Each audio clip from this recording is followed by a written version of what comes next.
په یو نړۍ کې چې ډیپلوماسي برخلیکونه ټاکي یوازې یوه غونډه کولی شي د تاریخ لوری بدل کړي.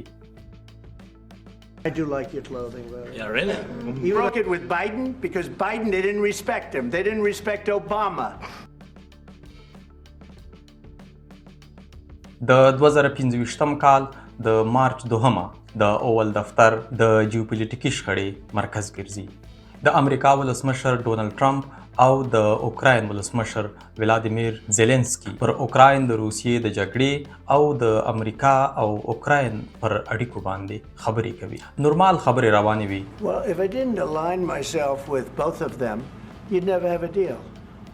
You want me to say really terrible things about Putin and then say, "Hi, Vladimir, how are we doing on the deal?" That doesn't work that way. I'm not aligned with Putin. I'm aligned with the world. I want to get the thing set. I'm aligned with Europe.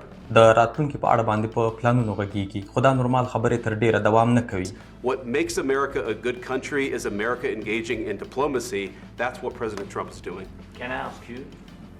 Sure. Yeah? Yeah. Okay. په یوه لحظه کې حالات بدلیږي.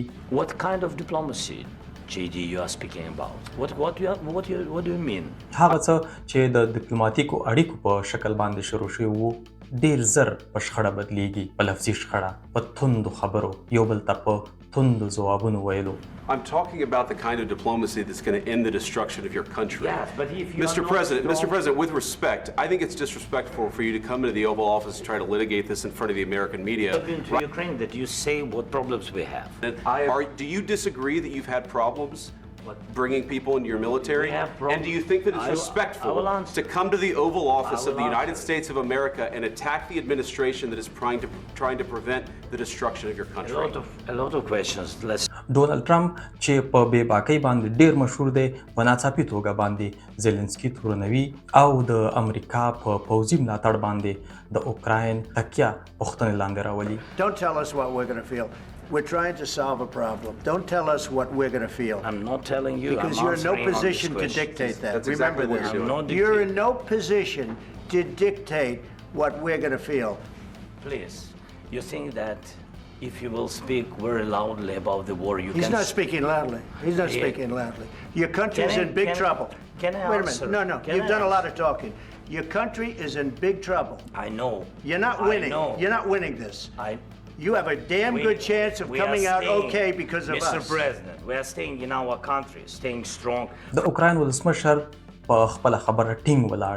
Mr. President, we are staying in our country, staying strong from the very beginning of the war. We've been alone, and we are thankful. I said thanks. You haven't in been this alone. cabinet, You and haven't not been only alone. in this cabinet. We gave you through this stupid president $350 billion. د ولادیمیر زيلنسکي په لباس باندې خبرې کیږي. Why don't you wear a suit? Why don't you wear a suit? You're at the highest level in this country's office and you refuse to wear a suit.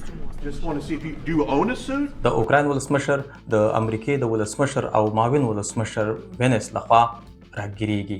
سر په سر پوښتنې او ګروېږنې ورنه کیږي او د یو متهم په شکل باندې خاموش او حیران ناست. Over in 2 weeks. In 3 days, I heard it from Putin. In 3 days. Except that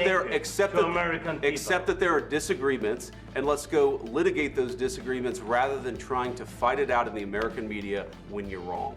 You have to be thankful. You don't have the cards. Thankful. You're buried there. Your people are dying. You're running low on soldiers. Listen, you're running low on soldiers. It would be a damn good thing. And then you tell us, I don't want a ceasefire. I don't want a ceasefire. او دا خبرې تر دې حده پورې ولاړې چې د امریکای ولسمشر ټرمپ زيلنسکي ته وایي ته ګټونکی کارډ نه لري. You've allowed yourself to be in a very bad position, and he happens to be right about it. From the very beginning of the war. You're not in a good position. You don't have the cards right now. You're gambling with World War III. And what you're doing is very disrespectful to the country, this country. That's back to you. Far more than a lot of people said they should have. Have you said thank you once? پوتین ویلي که د غرب مرسته نه وي په 2 اونیو کې به اوکراین ونیسي. زيلنسکي په عاجزانه لهجه وایي چې په 3 ورځو کې یې نیولی شي. If you didn't have our military equipment, if you didn't have our military equipment, this war would have been over in 2 weeks. In 3 okay? days, I heard it from Putin. In 3 days. This is something Maybe new. less. In 2 weeks. Of course he has. د ټرمپ او زيلنسکي دغه شخړه دومره تنده او دومره خوره شوه چې په لحظو کې د نړۍ تر ګوټ ګوټ ورسېده.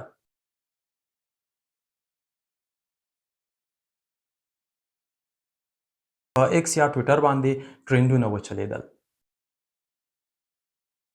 د نړۍ ځینو رهبرانو له زيلنسکي ملاتړ کړی و. د هغه په مېړانه باندې غږېدلي وو. ځینو د امریکا پر روابطو خبرې کړې وې. نړیوال مشران د زيلنسکي او ډونالډ ټرمپ د دغه ناستې او د رسنیو تر مخ د شخړې په اړه باندې غبرګونونه ښیي. روسیه په دغه شخړه کې خپله ګټه پورته کوي او په یو اصطلاح په خړو اوبو کې ماهیان نیسي. پر امریکا غږ کوي چې د خپلې همکارۍ چلند له سره وڅېړي او چارواکي یې زيلنسکي یو ناشکره انسان بولي. هغه خبره چې ډونالډ ټرمپ او د هغه معاون هم زيلنسکي ته پر مخ باندې It's وکړه. going to be a very hard thing to do business like this. I Again, tell you you. just say thank you. I said a lot of times thank you to American people. Except that there are disagreements, and let's go litigate those disagreements rather than trying to fight it out in the American media when you're wrong.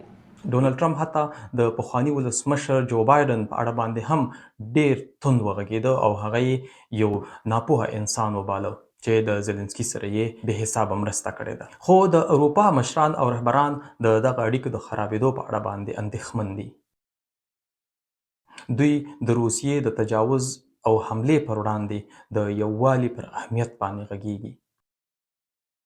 د دې ترڅنګ چې نړیوالو مبصرینو او نړیوالو رهبرانو په دې اړه باندې غبرګونونه ښودلي دي، د امریکا په سیاسي حلقو کې هم دغه موضوع بحث برانګیزه او د پام وړ وه. د امریکا د استازو د مجلس مشر مایک جانسن وایي که ولسمشر زيلنسکي خپل عقل ته راونه ګرځي او پر خپلو خبرو پښیمانتیا ونه ښایي، اوکراین شاید یو نوي مشرتابه ته اړتیا لري.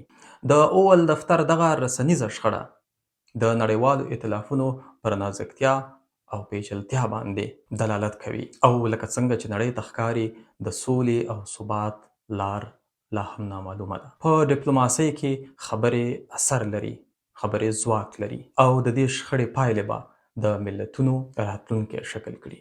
راتلونکي کې به معلومه شي چې د اول دفتر دغه رسنیزه شخړه د اوکراین لپاره څه زیري په لار کې لري. د ولادیمیر زيلنسکي اروپایي ملاتړ کوونکي به په راتلونکي کې په کومه ستراتیژۍ مخ ته ځي، دا هغه څه دي چې په راتلونکي کې به ثابته شي. تر یوې بلې ویډیو هر چیرې چې یاست، تاسو په لوی او بخښونکی خدای سپارم. ښاد، آباد او خوشحاله اوسئ.